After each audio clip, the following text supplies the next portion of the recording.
그래서 변화된 상태를 유지하는 것을 희익기법이라고 하는 과정을 통해서 가능하다. 희익기법은 패턴, 스위치, 패턴, 우리가 가지고 있는 거절적인 문제와 나쁜 습관을 해결하는 방법이다. 이 기법은 일반적으로 자원이 부족한 상태를 생성하는 내적 표상을 자동으로 우리가 원하는 자원이 풍부한 새로운 내적 표상으로 바꾸는 것이다.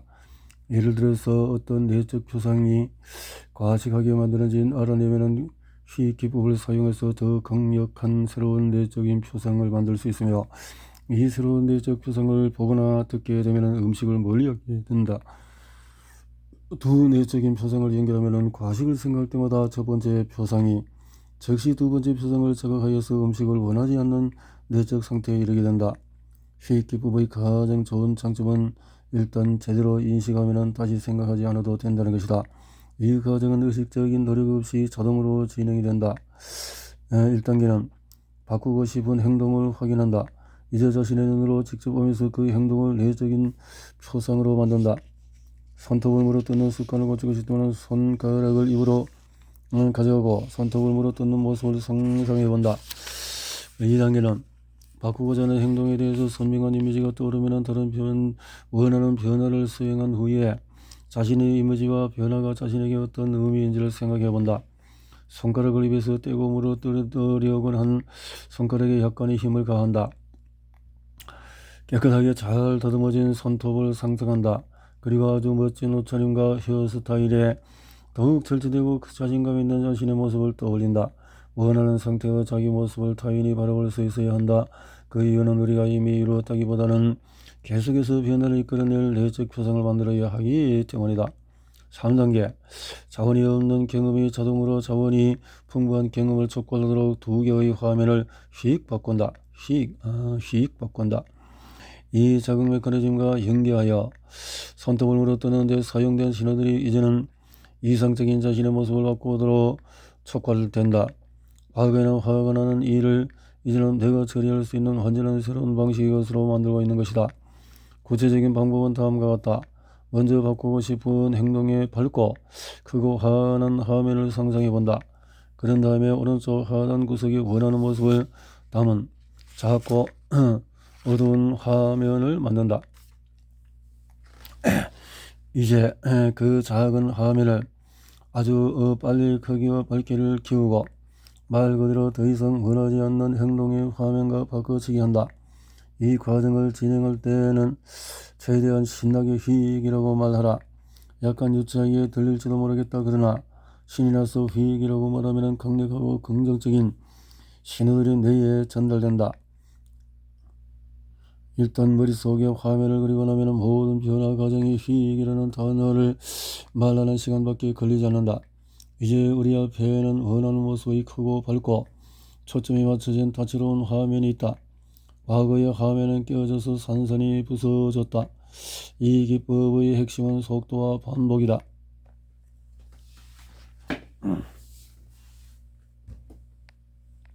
작고 어두운 화면이 밝아지고 폭발하듯이 커지면서 이전의 화면이 사라지고 자신이 원하는 더욱 크고 밝은 장면으로 바뀌는 것을 느끼게 한다. 이제 자신이 원하는 장면으로 바뀌는 엄청난 느낌을 경험하라. 그런 다음에 잠시 눈을 떠서 이 상태에서 벗어나라. 또다시 눈을 감고 바꾸고자 하는 화면을 떠올린 후에 작은 화면을 휙 하면서 폭발하듯이 커지고 더 밝아지게 해라. 이제 잠시 멈추고 눈을 떠서 바꾸고 싶은 화면을 확인해보라. 또다시 휙을 한다. 이 과정을 가능한 한 빨리 5, 6회 반복한다. 이 과정의 핵심은 속도라는 것을 명심하라. 그리고 즐겁게 하라. 우리가 자신의 뇌에 이것을 휙 보라고 말하는 것이다. 해봐라. 그리고 휙 확인해봐라. 자동적으로 새로운 화면, 새로운 내적 상태, 새로운 행동이 만들어질 때까지 계속 반복한다. 이제 첫 화면을 떠올려보자. 어떻게 되었는가? 예를 들면 손톱을 물어뜯는 행동에 이 기법을 적용하면 손톱을 물어뜯는 행동을 더 이상 하기가 어려워질 것이다. 실제로도 부자연스럽게 느껴질 것이다. 만약에 그렇지 않다면 이 기법을 다시 실행한다. 이번에는 이 과정을 더욱 명확하고 빠르게 실행해보라. 반복 작업을 위해서 눈을 뜨기 전에 새로 바뀐 화면에서 긍정적인 느낌을 확실하게 경험해보라. 새로 바뀐 화면이 흥미롭지 않거나 바라던 것이 아니면 작동하지 않을 수 있다. 화면을 매우 매력적인 상태, 즉 의욕이 넘치거나 열망하는 상태로 만든다. 진정으로 원하던 것이며 예전의 행동보다도 더 중요한 내적인 상태다. 때로는 냄새나 맛과 같은 새로운 하위 감각을 함께 사용하는 것도 도움이 된다. 이 기법은 너의 특성 때문에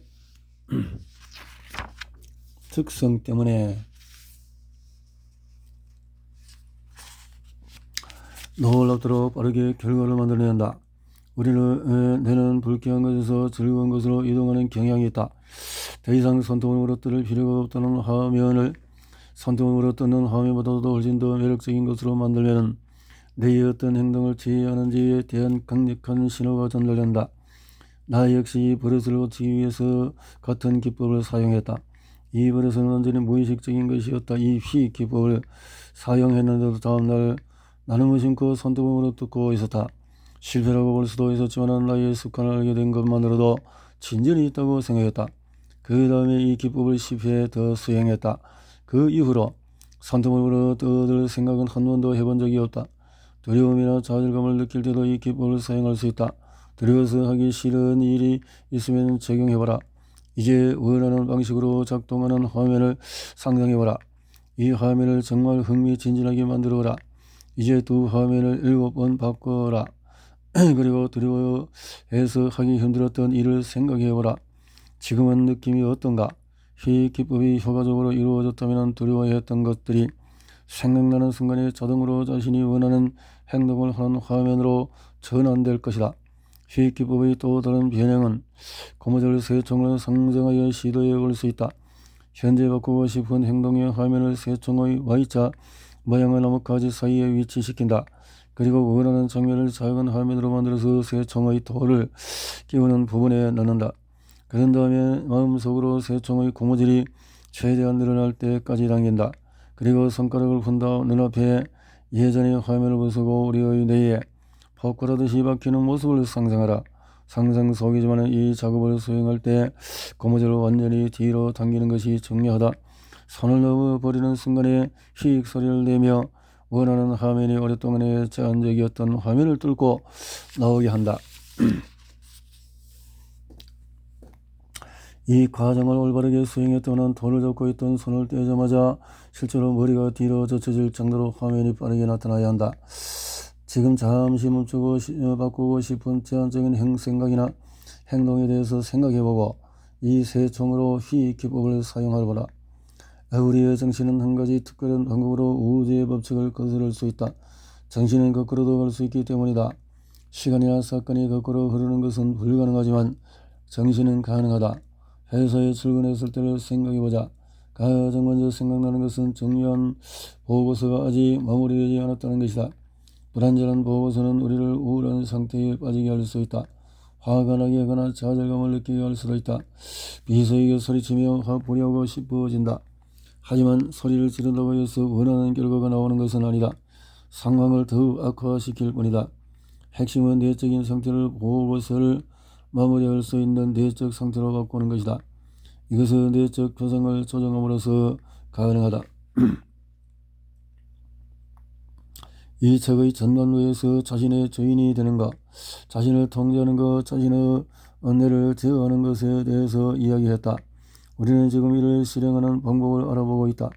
지금까지 수행한 몇 가지 실습을 통해서 자신의 내적인 상태를 완전히 제어할 수 있는 능력이 있음을 확인했다. 자신이 겪은 모든 경험이 밝고 가깝고 다채로워 보이며 경쾌하고 리듬감 있고 풍부하게 들리고 부드럽고 따뜻하게 느껴진다면 그의 삶이 어떻게 바뀔지를 생각해보라. 그리고 나쁜 경험을 찾고 소리가 거의 들리지 않게 작은 틀에 가두고 아주 멀리 떨어뜨려서 느끼지도 못할 미미한 형태로 만들어 저장한다면 어떻게 될까? 성공한 사람들은 의식적으로 이렇게 한다. 그들은 도움이 되는 것의 소리를 크게 올리고 도움이 되지 않는 것의 소리를 끄는 방법을 알고 있다.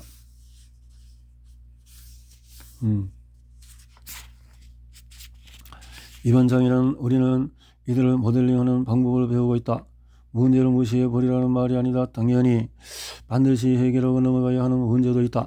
하루에 99가지가 일이 잘 풀리는데도 매우 우울한 상태로 집에 돌아온 사람들이 있다. 왜 그럴까? 그렇다. 하나가 잘 안 되었기 때문이다. 그들은 잘못된 한 가지를 끄고 밝고 강한 이미지로 바꾸고 다른 모든 것을 작고 어둡고 조용하고 실체가 없는 이미지로 바꿨을 것이다. 많은 사람들이 자신의 삶을 이렇게 원한다. 나에게 상담하러 오는 사람들 상당수가 저는 항상 우울해요 라고 말한다. 이것이 자기 세계관의 일부가 되었기 때문에 그의 확신에 차서 말한다. 이 증상에 대해서 많은 심리치료사들은 우울증의 원인을 파헤치는 힘들고 오래 걸리는 작업부터 시작한다. 그들은 환자에게 우울증 증상에 대해서 몇 시간 동안 이야기해 보라고 한다. 그리고 우울한 경험과 과거의 정서적인 학대의 근원을 찾기 위해서 정신적인 노동을 한다. 이것은 아주 시간이 많이 소요되고 비용이 많이 드는 비싼 치료법이다. 하루 종일 우울한 사람은 없다. 우울함은 다리를 잃은 것과 같은 영구적인 상태가 아니다. 쉽게 넘나들 수 있는 내적인 상태다. 사실 우울증을 겪는 사람들 대부분은 인생에서 보통 사람들보다도 행복한 경험이 더 많은 사람들이다. 그들은 이러한 경험을 밟고 크게 연관된 긍정적인 방식으로 내적인 표성을 하지 못할 뿐이다. 또한 가까운 것이 아니라 먼 곳에서 행복을 시간을 내적 표성하기 때문이다. 지금 잠깐 지난주에 있었던 일을 하나 떠올리고 멀찌감치 밀어내라. 이전이 최근에 겪은 일로 보이는가? 그럼 이번에는 가까이 당기면 어떤가? 이제는 더 최근의 일 같지 않은가? 어떤 사람들은 순간의 행복한 경험은 멀리 밀어내어서 오래전처럼 것처럼 생각하고 아픈 경험은 가까이 저장한다. 누군가가 나는 내 문제에서 멀리 떠나 있으면 좋겠어 라고 말하는 것을 들어본 적이 있는가? 문제와 떨어지기 위해서 먼 데까지 갈 필요는 없다. 마음속으로 문제들을 멀리 밀어내고 그 차이를 느껴보라. 우울함을 느끼는 사람들은 자신의 뇌를 주로 안 좋은 시절이 크고 시끄럽고 가깝고 무겁고 끈질긴 이미지들로 가득 채우고 좋은 시절은 얇은 회색 빛 웨이브만 채워 넣는다. 변화하는 것은 안 좋은 기억에 빠지는 것이 아니다. 하위 감각 양식의 기억 구조 자체를 바꾸는 것이다. 자신을 붉게 한 것들을 활력, 유머, 인내 및 힘으로 내적 표상하여 우리가 인생에서 도전하고 싶은 마음이 들도록 만든다. 어떤 사람들은 잠깐만요. 그래 빨리 바뀌지 않아요? 라고 말할 수 있다. 왜 안 된다는 걸까? 오랜 시간 동안에 하는 것보다도 순식간에 무언가를 파악하는 것이 훨씬 더 쉬울 때가 많은데 말이다. 뇌는 아주 빨리 배운다. 우리가 영화를 어떻게 보는지 생각해보라. 수천 장의 프레임을 보고 이것들을 합쳐서 완전한 동체로 인식한다. 한 프레임을 보고 1시간 후에 다른 프레임을 보고 하루나 이틀 후에 세 번째 프레임을 본다면 어떨까? 제대로 보이는 것이 없을 것이다. 개인적인 변화도 같은 방식으로 작용한다. 지금 당장 생각을 바꾸면 내적 상태와 행동을 바꾸면 가능한 한 가장 극적인 방법으로 자신을 보여줄 수 있다. 이것은 몇 달 동안에 생각하며 고민하는 것보다 더 강력한 효과가 있다. 양자 물리학에서는 사물이 시간이 지남에 따라 천천히 바뀌는 것이 아니라 비약적인 도약을 한다고 말한다. 우리는 어떤 수준의 경험에서 다른 수준의 경험으로 이동한다. 현재의 느낌이 마음에 들지 않으면 내적 표정 방식을 바꾸면 된다. 아주 간단하다. 또 다른 예로 사랑을 생각해보자. 사랑은 누구에게나 경이롭고 오묘하며 신비에 가까운 경험이다. 모델링 관점에서 보면 사랑은 내적인 상태이며 다른 모든 내적 상태나 결과와 마찬가지로 특정 방식으로 인식되거나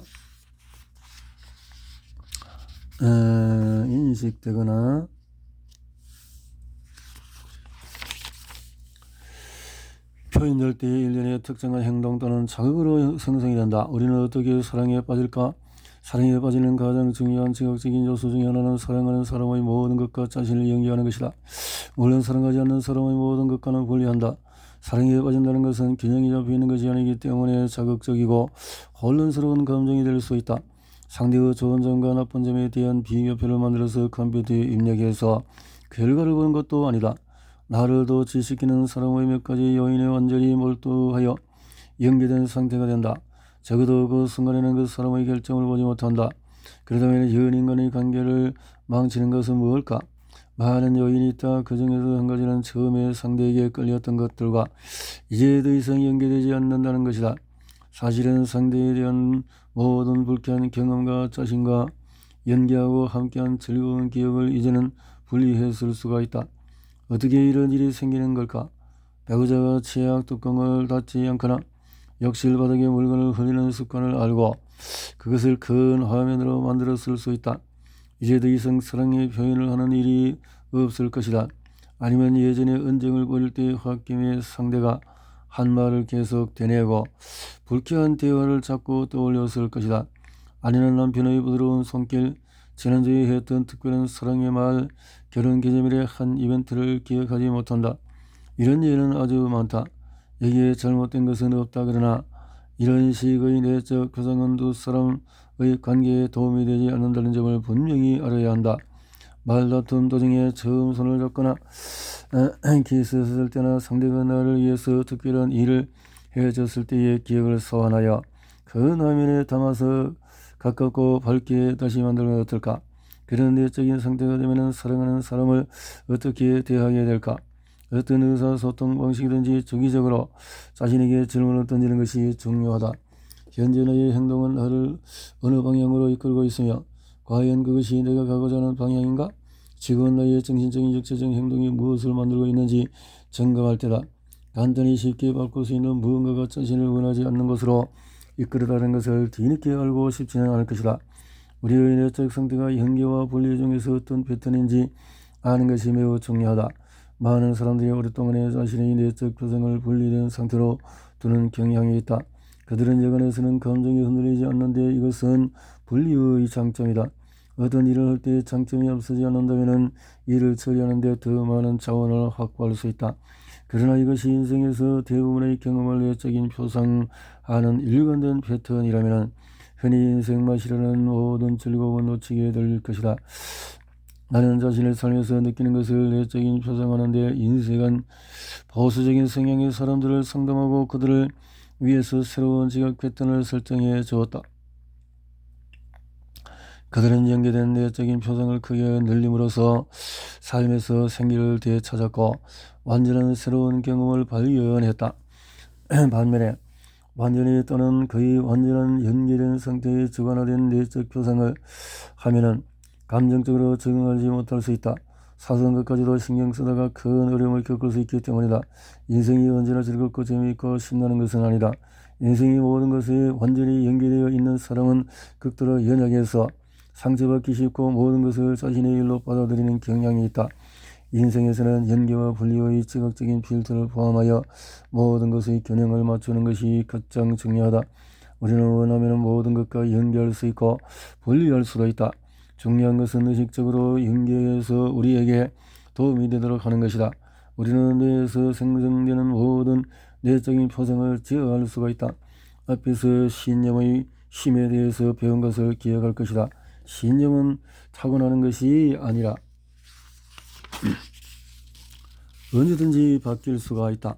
지금은 터무니없다고 생각하는 것들을 나는 어렸을 때에 믿었다. 신념에 대한 장을 마칠 때 나는 중요한 질문을 하나 했다. 어떻게 하면 할 수 있다는 신념을 선택하고 부정적인 신념을 버릴 수 있을까? 첫 번째 단계는 그 신념을 우리의 삶에 인식하는 것이다. 두 번째 단계는 이번 장에서 배우는 것으로 우리 자신에게 내적인 표상하는 방식을 바꿔서 신념을 변화시키는 것이다.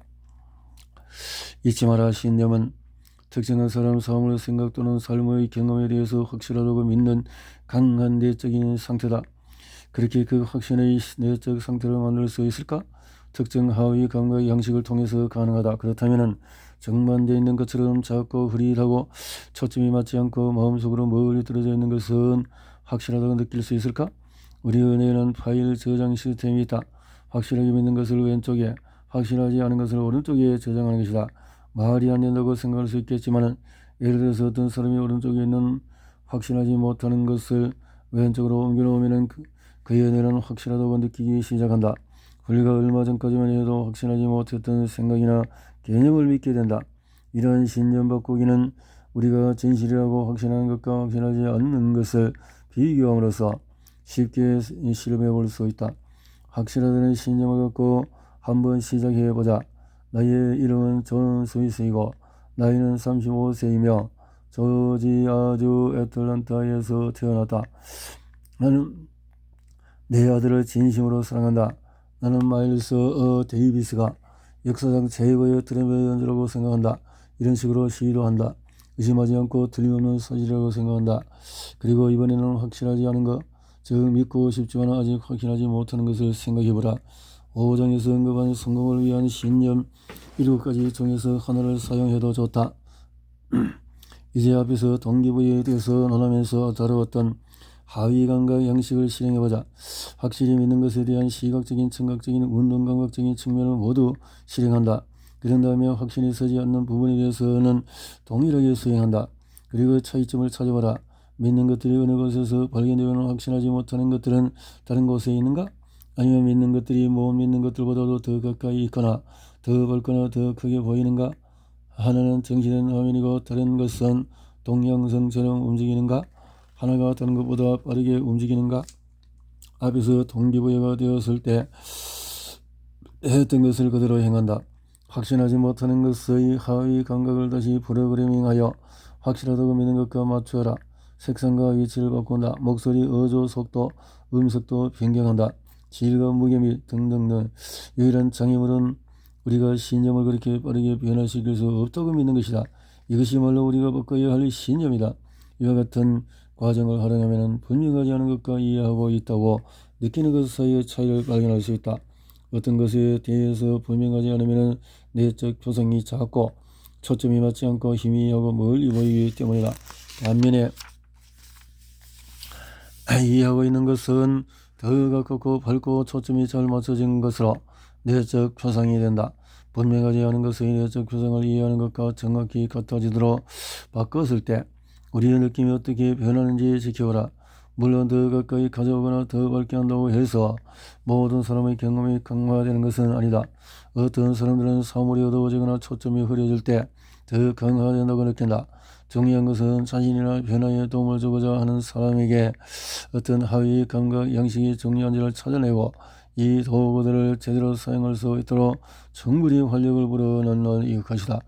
그리고 하위 감각 양식을 사용하면서 실제로 하는 일은 내가 경험에 대해서 느끼는 방식을 전달하는 자극 시스템의 표식을 바꾸는 것이다. 우리 은혜는 우리가 제동하는 모든 신호에 반응한다. 한 가지 유형의 신호만 제공하면 내는 고통을 느낄 것이다. 하지만 다양한 하위 감각 영상을 제공하면 금방 좋아진다. 내가 애리조나주 피닉스에서 NLP 전문가 교육과정을 진행할 때였다. 강의실에 있는 많은 사람의 얼굴 근육이 긴장되어 보였다. 나는 그것을 고통의 표현이라고 해석하고 나 자신에게 내적 표정을 했다. 하지만 내 강의에서는 많은 사람들에게 그런 반응이 유발될 정도로 고통스럽게 할 만한 것을 찾아내지 못했다. 결국 한 수강생에게 지금 기분이 어때요? 라고 물었다. 그러자 그는 머리가 아파요 라고 대답했다. 그보다 다른 사람들도 머리가 아프다고 말했다. 강의실에 있는 사람들의 60% 이상이 두통을 겪고 있었다. 그들은 강연을 녹화할 때 사용하는 비디오 조명이 너무 눈부셔서 짜증이라고 고통스럽다고 설명했다. 게다가 그 강의실에는 창문도 없고 환기구가 3시간 전에 고장이 나서 숨 막힐 정도로 따뜻한 상태였다. 이 모든 것이 사람들에게 생리적인 변화를 일으킨 것이다. 내는 고통을 느끼라고 표현되는 자극을 받을 때 고통을 전달한다. 고통을 빠르게 없앨 수 있다고 하면 믿지 않는 사람도 있다. 그런데 스스로 무의식적으로 이런 식으로 수차례 시도해 보았을 것이다. 고통을 느꼈지만 다른 일에 몰두하거나 흥미진진한 일을 할 때 생각하거나 내 표상하는 것을 다른 것으로 바꾸었을 때 더 이상 고통을 느끼지 않은 경험이 있는가? 자신에게 고통을 내적인 표상하지 않는 한 그야말로 고통은 사라지고 다시 돌아오지 않을 것이다. 내적 표상을 약간만 조정해도 의도한 대로 쉽게 두통을 없앨 수가 있다. 끝으로 유의할 점은 인간 경험에 대한 일련의 필터는 새로운 내적 표상을 유지하거나 처음부터 변경하는 능력에 영향을 끼칠 수 있다는 것이다. 이 필터들은 우리가 아직 가치 있다고 여기는 것과 현재의 행동으로 얻을 수 있는 무의식적인 이익과 관련이 있다. 지금까지 배운 것만으로도 우리 삶에 물론 향상을 시키고 모델링 할 수 있도록 활력을 주는 중요한 요소인 경험, 구체화 방식의 다른 측면에 대해서 알아보도록 하자.